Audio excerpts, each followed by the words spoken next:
Welcome, welcome, welcome, welcome, welcome, welcome, welcome. Glad you're here with us on the SIMMIE Braxton Show. And yes, I'm your host, SIMMIE Braxton. But I'm not by myself. I have my co-host, Laker girl Stephanie Beard, is with me, as always.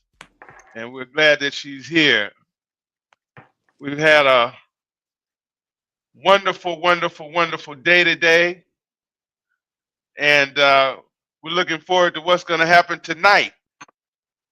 We're going to be talking about the manifestation of the subconscious mind, and we're going to work our way on down. And we're doing this bit by bit, chunk by chunk, by repetition, so that we can get it to where it seeps into our subconscious mind, to where it becomes a part of our mental psyche. Just like that. It becomes who we are, how we walk, how we talk, how we breathe, so that we can start manifesting these things that we desire in our life. And it's going to work. It's working for me right now. And I'm growing. You know, I'm talking to myself as well as I'm talking to you all. So I'm just looking forward to, continuing in this manner with what we're doing on this show. We have In the Streets with Stephanie Beard, where we talk about the current events and the things that are happening in the streets, the things that people are talking about, the things that people are conversing about every day. So Stephanie, she starts off the show with In the Streets. And so without further ado, here's Stephanie Beard with In the Streets. Thank you, Simi. Yo, what's up, fam? You know what it is. It's me, your Yes, girl, sir. Liquor Girl, and you already know what time it is. Welcome to In the Streets on the Simi Braxton Show. I am bringing you the real, the raw, the headlines, the heat, and everything the culture's talking about. From All the right. court to the corner, from Hollywood to the hood. It's if it's trending, I'm tracking it. So buckle up because we're hitting the pavement and getting into what's popping. All right, you guys. So we're gonna start, where, like Simi said, we talk about what people are talking about. And of course, the Minnesota incident with ICE. We're gonna talk briefly about that. I mean, Uh-huh. a lot of people have opinions on what they believe, what was what happened. Was she in the wrong? Was ICE in the wrong? Well, my opinion, and this is my opinion only, I believe they were in the wrong. ICE was in the wrong. They could have easily shot her tires out. You did not have to shoot a woman in her head because she was trying to leave, not to run, not a police officer or ICE, whoever they call themselves, over. She was Wow. trying to leave the scene. And Simi, I've heard different opinions where people say she should have just sat there. She should have just stayed there. She shouldn't have did this. She shouldn't have did that. No, ICE shouldn't have shot her in her head. It was ridiculous.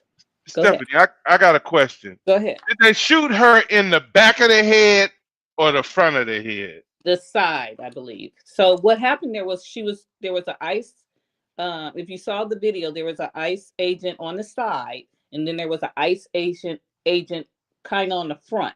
So when she was trying to turn, he ran in the front, and so I'm gonna say probably in the middle of her head because he shot through the windshield. Pow, pow, Oh, she pow. was in a car. Yes, she was in her car trying to leave the incident, but they were trying to say that she could have ran over the ICE Over him. agent, and that's why he shot her because he feared for his life. They said that the car is a weapon, A weapon. so he may get off scot free. And Wow. it's a lot of blowback. Wow. Yeah, a lot of blowback that's happening behind this. With this Minnesota situation where they're going to have a blackout coming up, I believe on January 23rd in Minnesota, where they're not going to buy anything. No one's buying. They're just going to do an economic blackout. Um, Minnesota, a lot of the judges in Minnesota, Simi, um, uh, quit their jobs in Minnesota. A lot of what? A lot of the judges, um, Really? Department of Justice resignations today. At least six federal, or not judges, federal prosecutors in Minneapolis resigned in the protest. The walkout was triggered by the U.S. Justice Department decision not to open a civil rights investigation into the agent who shot Miss Good. Her name is Renee Nicole Good, 37-year-old woman, a poet and a mother of three. So yes, they at least six federal prosecutors in Minneapolis resigned in the protests, and they it says okay, yeah. So you have that, and then Wow.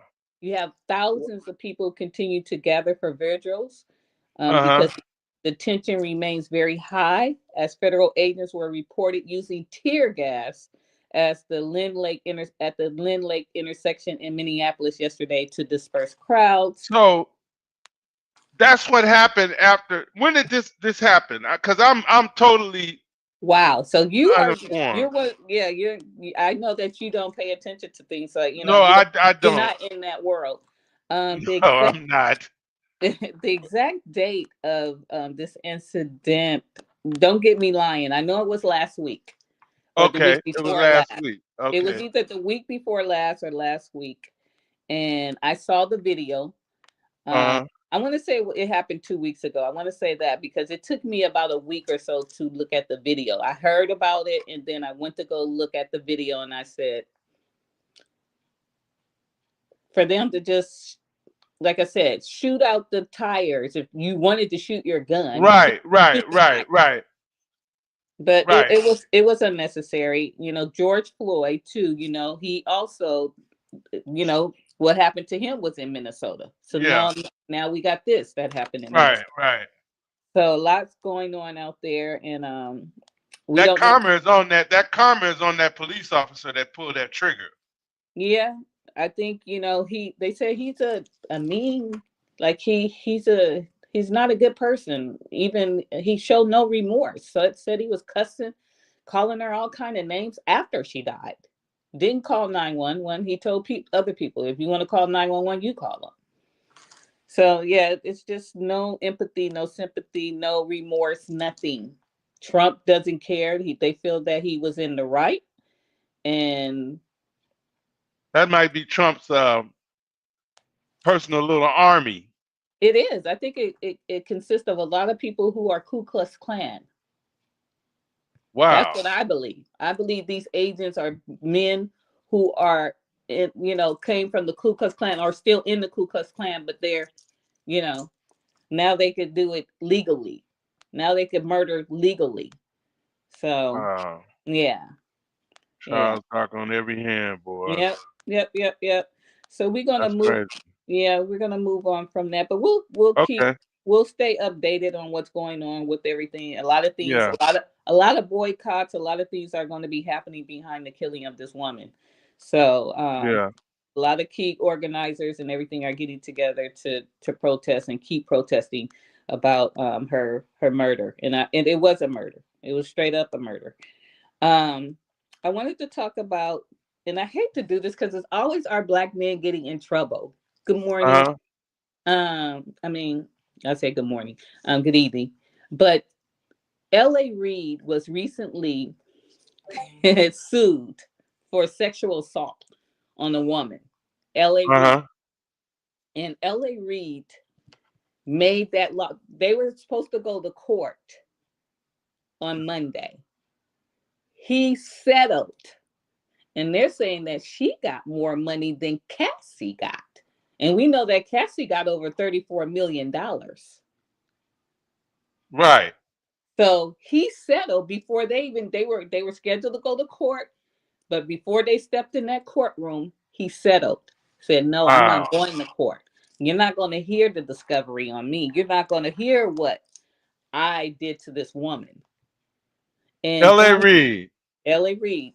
And Wow. John Legend was going to testify for her. So um Wow.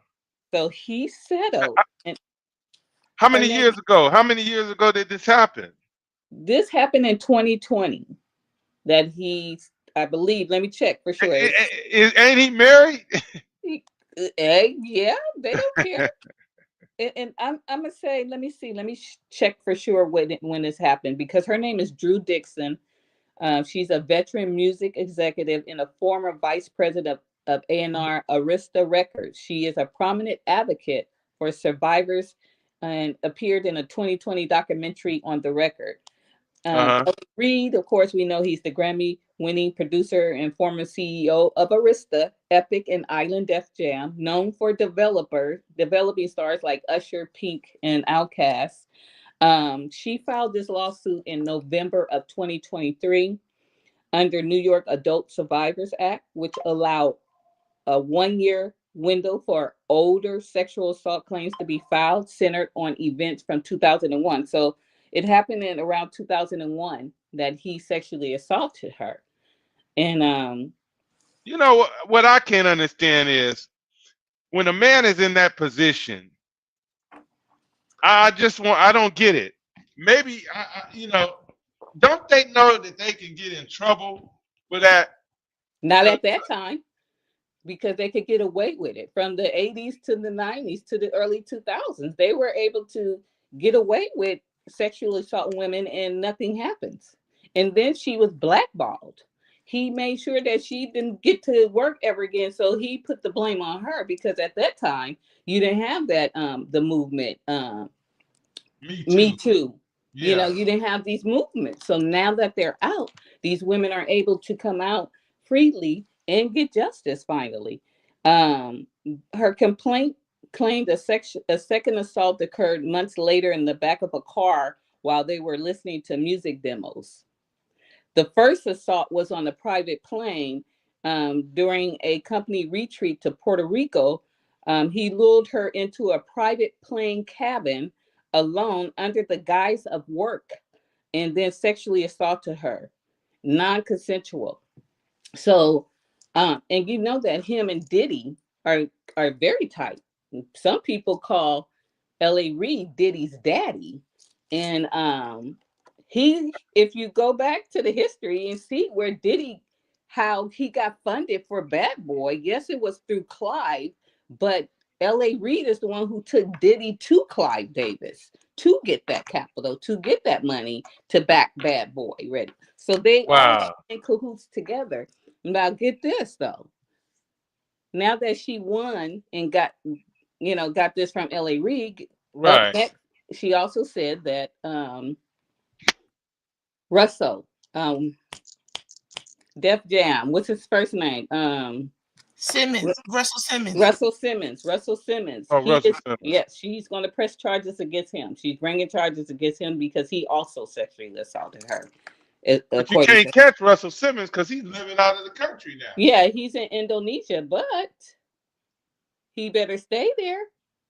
Yeah, 'Cause- you can't extradite him out of there. nope. But she had brought charges against him. So if he ever try to step foot back in the United States, he have more than just the sexual assault cases that are already piled up against him. Now he has an added one.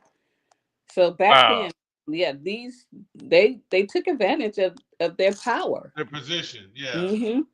A That's lot of them cool. took, That's yeah, cool. That's yeah, cool. yeah. So, but there's Wow. no admission of guilt. L.A. Reid did not admit to guilt. He just paid her off. Right. Right. Yeah, he just paid her off. He So denied all. is there any a certain amount of money that they said he They paid? won't.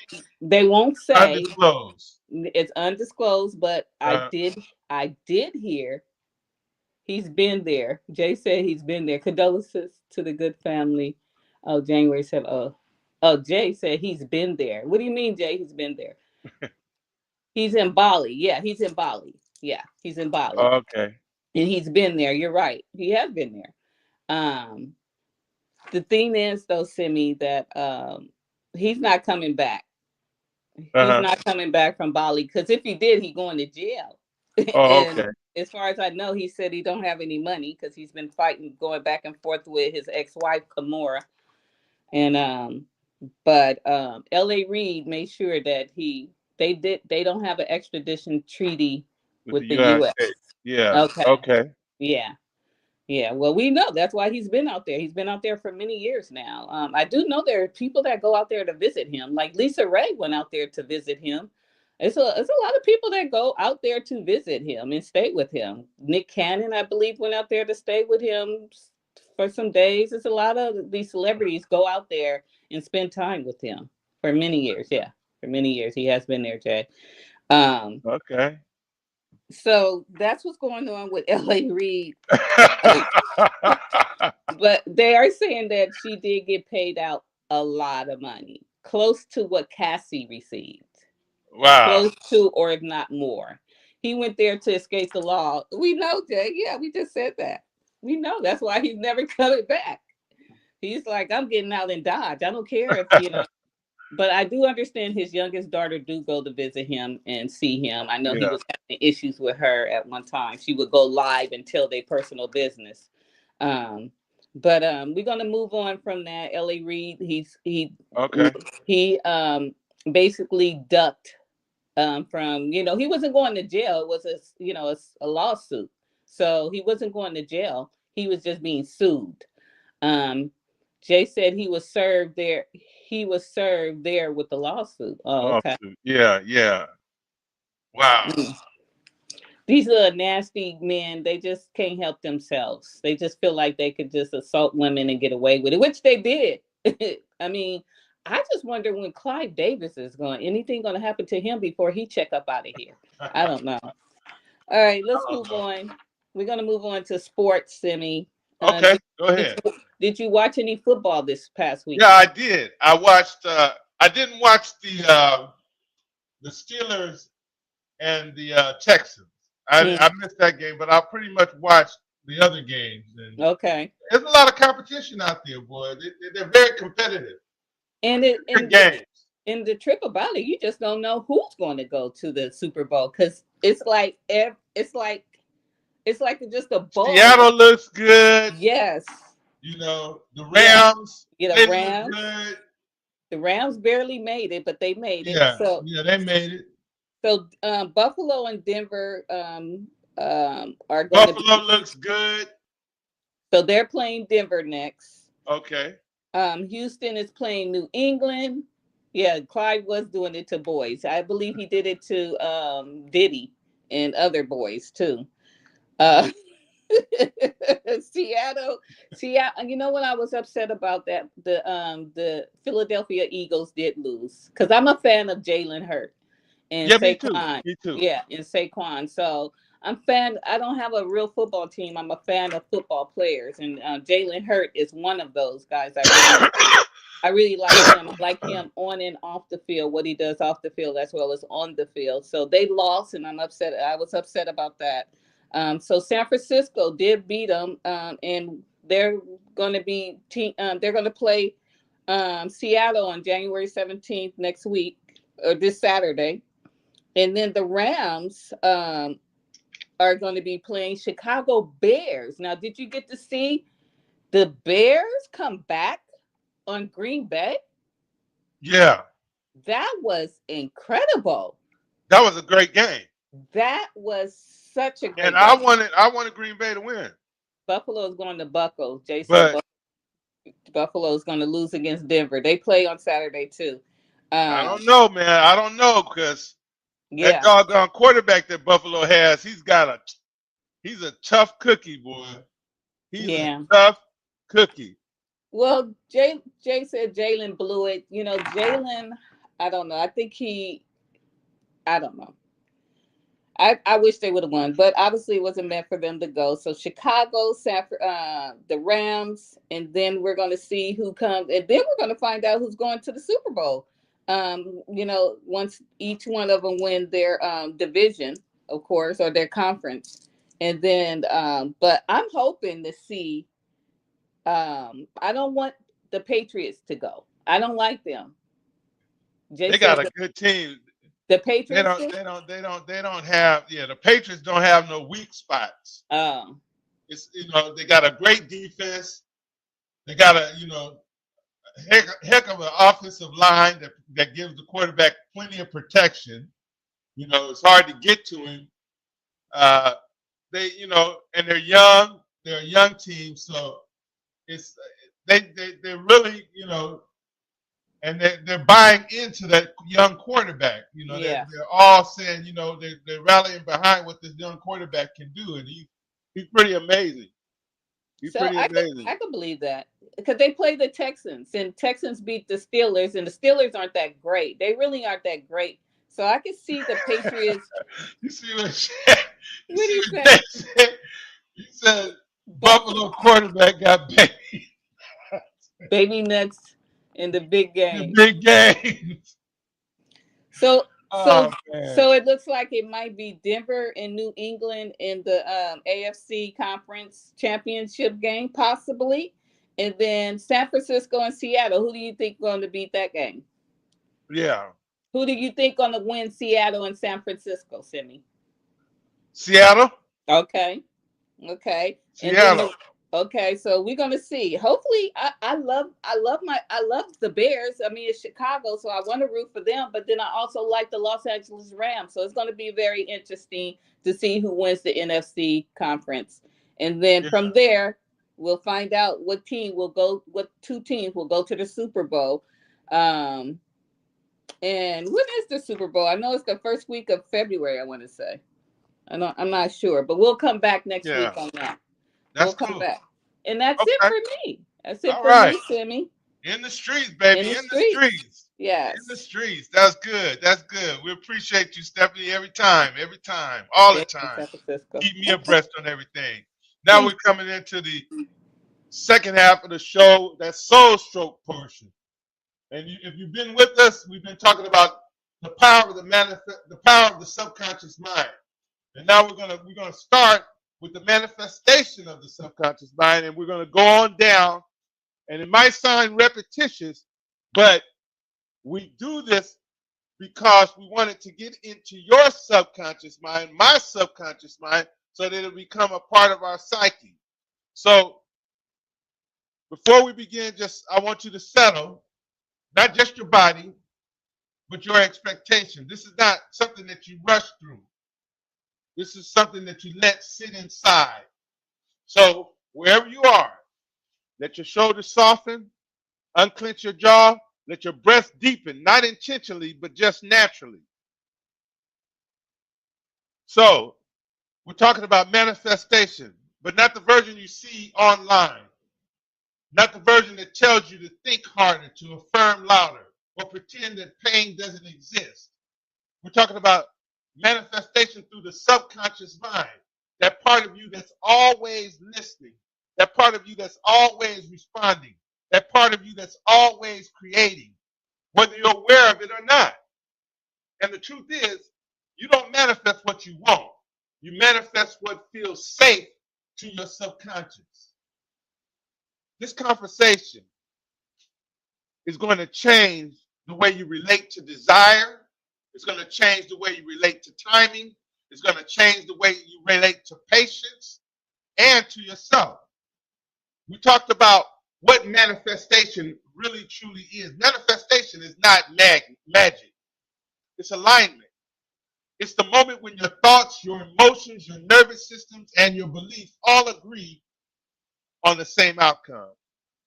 And most people struggle, not because they're doing it wrong, but because they're trying to manifest from the conscious mind.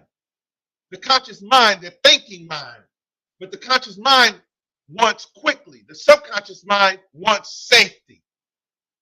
Your subconscious mind asks, will this disrupt my survival? Will this change who I am? Will this cost me connection? Will this overwhelm me? And if the answer is yes, even if the desire is good, manifestation stalls. Not as a punishment, but as protection. So this is why wanting is not enough. You can want abundance and still believe struggle makes you worthy. You can want love and still associate intimacy with loss. You can want peace and still feel unsafe without chaos.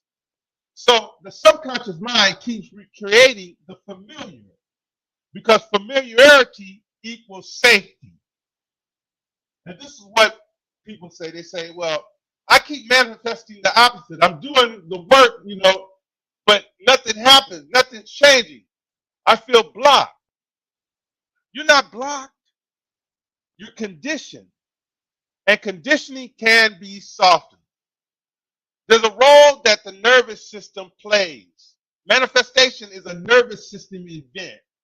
If your body is braced, if your breath is shallow, if your system is always on alert, expansion will feel like danger.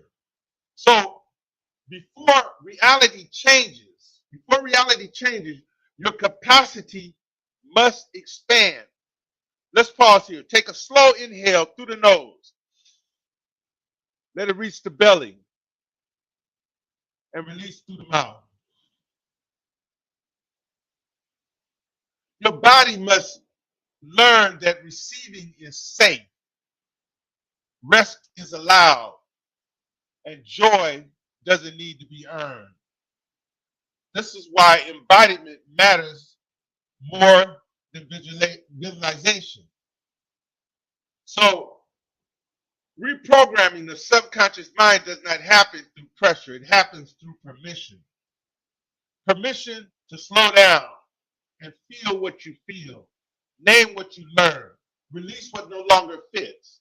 And ask yourself gently, when did I learn this belief? Who benefited from me believing this? Is this still true now? No force, just awareness. And every time you respond differently, even slightly, you weaken an old pattern and repetition rewires. Here's what actually works, okay? Visualization paired with relaxed breathing. Affirmations spoken only when they feel neutral or soothing. Journaling that asks why, not just what. Celebrating micro shifts instead of chasing outcomes. Manifestation becomes effortless when it's not desperate. The universe responds to trust, not urgency. What's meant for you doesn't need to be chased. It just needs to be received. And that's why detachment from the outcome is so important. It's not giving up. It's letting go of control. It's trusting that what's aligning behind the scenes is bigger than what you can see right now. Sometimes delay is integration. Sometimes pause is protection. Sometimes waiting is preparation. Breathe that in. Breathe that in right now. Breathe that in. You're not behind. You're becoming. And so, remember this. Your subconscious mind is always listening. Not to your words, but to your state. So, choose softness. Choose patience. Choose compassion. Manifestation is not becoming someone else. It's not about becoming someone else. It's about remembering who you were before conditioning. And when safety becomes your baseline, your foundation, reality reorganizes effortlessly. So now, let's talk about emotional blocks and receiving energy. Why you can desire something yet still repel it. So, what is an emotional block? An emotional block is not resistance. It's not stubbornness. It's not failure. An emotional block is stored protection. It's the emotional memory of what overwhelmed you. It's the emotional memory of what disappointed you, what cost you safety, what once hurt you too deeply. So when something good approaches, the subconscious mind doesn't ask, is this exciting? It asks, is this familiar? If your nervous system learned that love leads to loss, attention leads to pressure, success leads to burnout, visibility leads to criticism, then receiving will feel threatening, even when it's what you want. This is not self-sabotage. This is self-preservation. And so most people think the hardest part is the getting, but energetically, the hardest part is holding. That's the hardest part. Holding joy, holding abundance, holding ease, holding love without bracing for impact. And I know you can relate to that because sometimes you can, things can feel so good and go so well, but in the back of your mind, you're waiting for something to happen bad, subconsciously. And all it is, because receiving requires openness. You have to be open. And openness requires safety. If you learn to survive by staying alert, if you learn to earn love through effort, if you learn that rest made things fall apart, then your system may tighten when things go well, not consciously, but automatically. And so the body has a role, it plays a role in receiving. The body is the gatekeeper of receiving energy. If your breath is shallow, if your jaw is tight, if your chest feels guarded, energy cannot land. Let me say that again. If your breath is shallow, if your jaw is tight, if your chest feels guarded, energy cannot land. So let's pause here. Place one hand on your chest, one on your lower belly, and breathe slowly. Inhale, let the body rise. Exhale, let the body soften.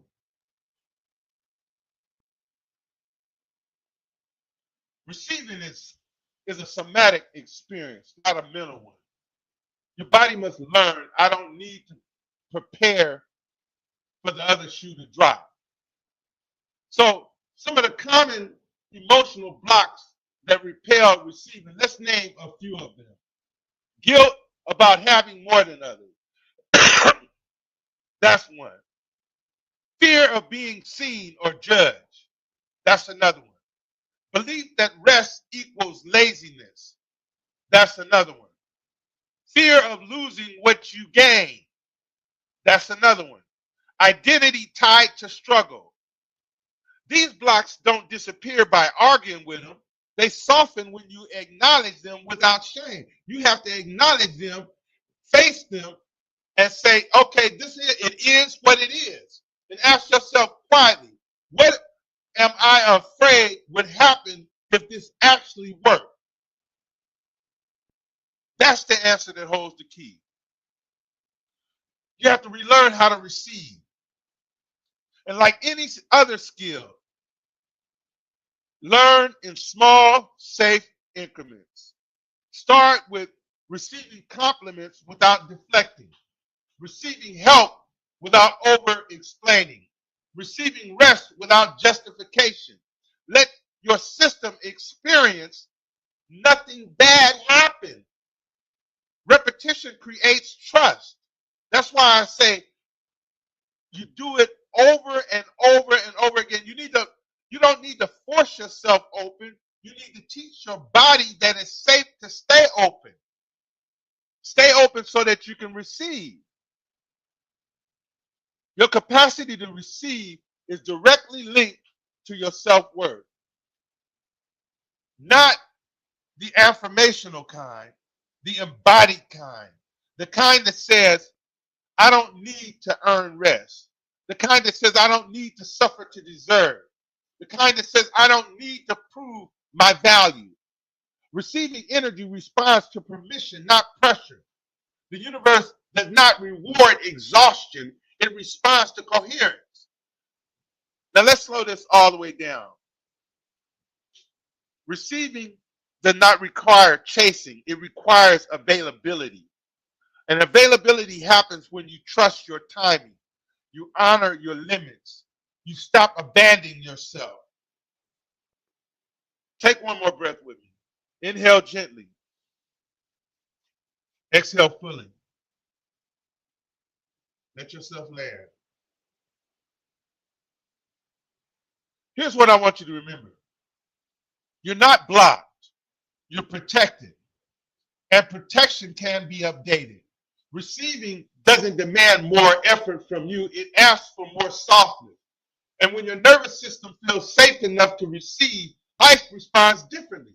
Not louder, not faster, but more steadily, more consistently, more lovingly. This work unfolds slowly. Let it work slowly. You don't need to rush what's learning to trust you. So let's talk a little bit about identity shifts and becoming the receiver. When you are changed, what you receive has no choice but to follow. When who you are changes, what you receive has no choice but to follow. This is why identity matters more than technique. You can visualize perfectly. You can affirm consistently. You could journal daily. But if your identity says, I'm the one who struggles, I'm the one who carries everything, I'm the one who doesn't get chosen, reality will stay loyal to that version of you. Let me say that again. You can visualize perfectly, affirm consistently, journal daily, but if your identity says, I'm the one who struggles, I'm the one who carries everything, I'm the one who doesn't get chosen, reality will stay loyal to that version of you because the subconscious mind is committed to consistency of self. Identity is the story you live from automatically. And what you receive must match who you believe you are. Identity forms in moments of intensity, moments where you decided without words, this is who I need to be now. Okay? The strong one, the quiet one, the responsible one, the one who doesn't need help, the one who overgives. These identities were adaptive. They kept you safe. But safety identities eventually become receiving limits. Let me say that again. Safety identities eventually become receiving limits. You don't need to erase them. You need to thank them and lose your grip. The struggler identity and why it's hard to release. Let's talk about that. Most people unknowingly hold a struggler identity, not because they want to suffer, but because struggle must, once meant belonging. It once meant purpose, worth, visibility. So ease feels unfamiliar. Rest feels undeserved. Receiving feels suspicious. And ask yourself gently, if life became easier, who would I be then? That question often reveals the attachment. Now, shifting from doer to receiver, the doer identity says, I make things happen. I hold it together. I can't stop.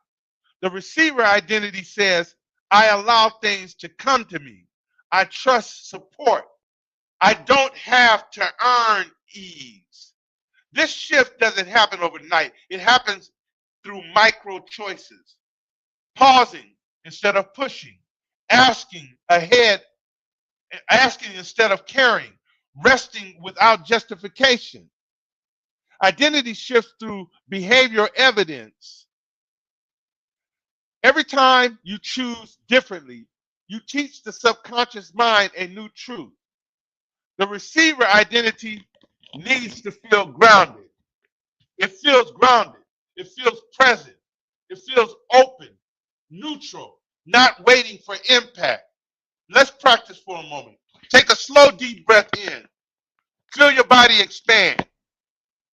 Exhale and soften through your chest. Notice how receiving doesn't require effort, it requires availability. Your nervous system must recognize I don't need to chase what's aligned with me. Let's talk about fear that arises during identity shift. When identity shifts, fear often appears, not because you're doing it wrong, but because the old self feels its relevance fading. You might feel disoriented. You might feel restless. You might feel unproductive. You might feel emotionally exposed. This is not regression, it's integration. Stay with it. Don't rush it. Don't rush to fill the space. Something new is calibrating. Living as the receiver doesn't mean passivity, okay? It means responding instead of forcing, allowing instead of chasing, trusting instead of controlling. The receiver identity moves with life, not against it. And life responds accordingly. You don't attract from effort, you attract from state of being, state of mind, the state of who you are at the very level of your being. And here's what I want to leave with you. You don't become a receiver by trying harder. You become a receiver by releasing who you no longer need to be. The one who overextends, the one who proves, the one who survives. You are allowed to be supported now. You are allowed to be met. You are allowed to receive without explanation. Take one final breath with me now. Inhale slowly. Exhale fully. Let yourself arrive here. This is not the end of becoming. This is the beginning of allowing.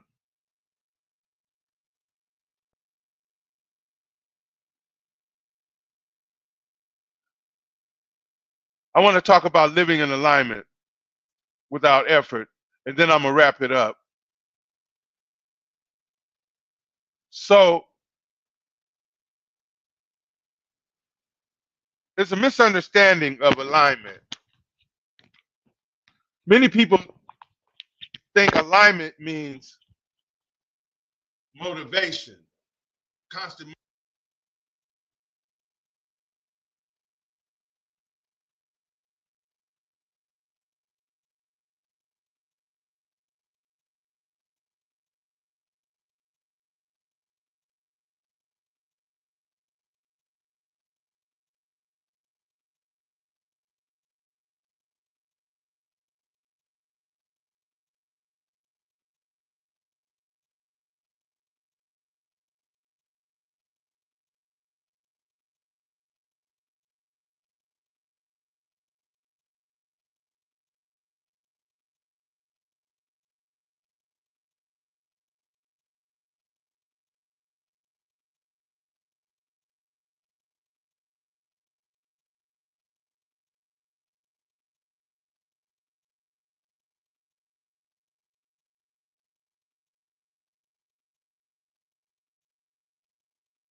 technical difficulties going on right now, guys. He's Yeah. getting it together.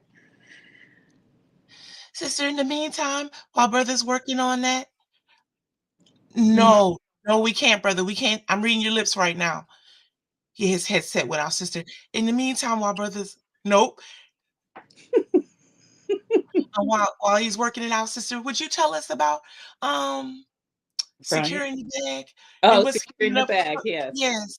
Every Monday and Friday, you guys, please make sure to join me, Stephanie Beard, aka your Laker girl. Can you hear? Oh, not yet, brother. No, not yet. Monday, 7 a.m., Friday, 7 a.m. A quick 20 to 30-minute secure your bag, learning how to buy and trade stocks. Awesome, sister. So our brother Simmy, You I'm say you reading want to lips. the show, yeah. Yeah. Okay. No worries, brother. No worries.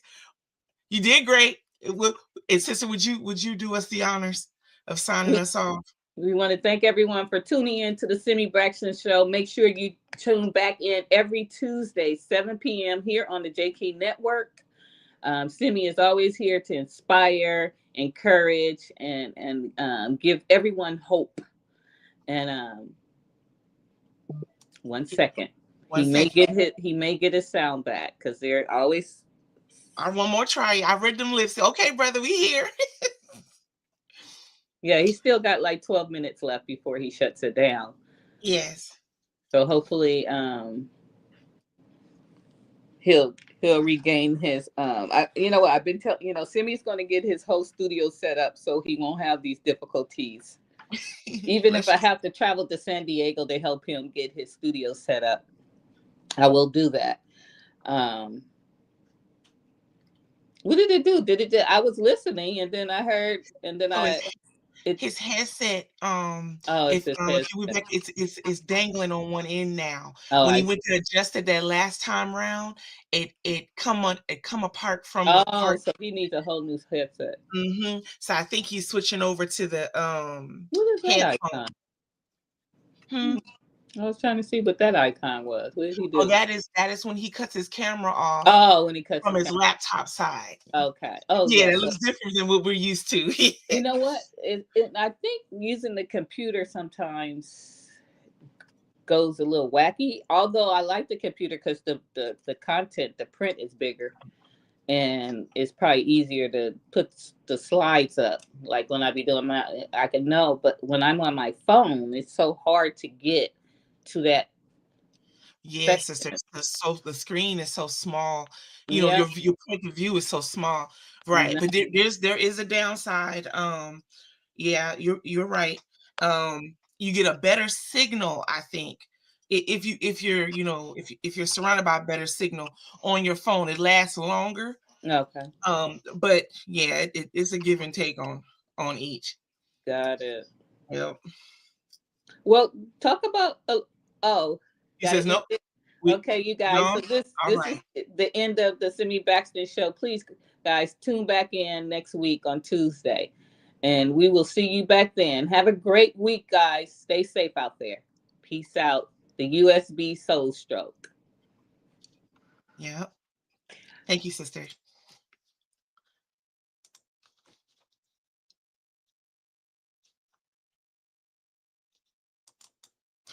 Look at the outro. Oh, there you go.